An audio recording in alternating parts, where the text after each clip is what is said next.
You can't believe sir, मी तुम्हाला सांगितलं की हा केक मी विदाऊट एग, विदाऊट मैदा आणि विदाऊट शुगर बनवला आहे. सो लेट्स मेक नाचणीचा पौष्टिक असा केक. आणि जर तुम्ही डाएटवर असाल तर गिल्ट फ्री तुम्ही हा केक डेफिनेटली खाऊ शकता. खूप सिम्पल आणि खूप फास्ट बनतो. याचा डिटेल मेजरमेंट मी डिस्क्रिप्शनमध्ये दिलेला आहे. सगळ्यात आधी तूप, गुळ पावडर व्यवस्थित मिक्स करून घ्यायची आहे. त्यात टाकायचं आहे दही आणि vanilla essence. Then mix mix mix आणि मग त्याच्यामध्ये टाकायचं आहे आपल्याला नाचणीचं पीठ, गव्हाचे पीठ, चिमूटभर मीठ, बेकिंग सोडा, बेकिंग पावडर आणि कोको पावडर. देन परत मिक्स मिक्स मिक्स करायचं आहे. मग त्यात दूध टाकायचं आहे आणि व्यवस्थित मिक्स करून घ्यायचं आहे. ओव्हर मिक्स करायचं नाही आहे. त्यानंतर हे व्यवस्थित आपल्याला केक टीनमध्ये मी बटर पेपर लावला आहे आणि त्यावर टाकलं आहे. थोडंसं टॅप टॅप टॅप करायचं आहे म्हणजे एअर बबल्स निघून जातील.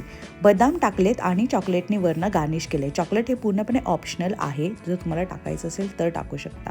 त्यानंतर मी इथे बेक केलं आहे. जर अवनमध्ये करत असाल तर 180 डिग्री सेल्सिअसवर तुम्ही 25 ते 30 मिनिटं करू शकता. मी इथे हा केक कढईमध्ये बेक केलेला आहे. जाड एक कुठली पण कढई घ्यायची, त्याच्यात खाली एक स्टँड ठेवायचं आणि आपलं केक टीन ठेवायचं आणि झाकून हे 25 ते 30 मिनिटं मस्त बेक होऊ द्यायचा. इतका सोपा आहे.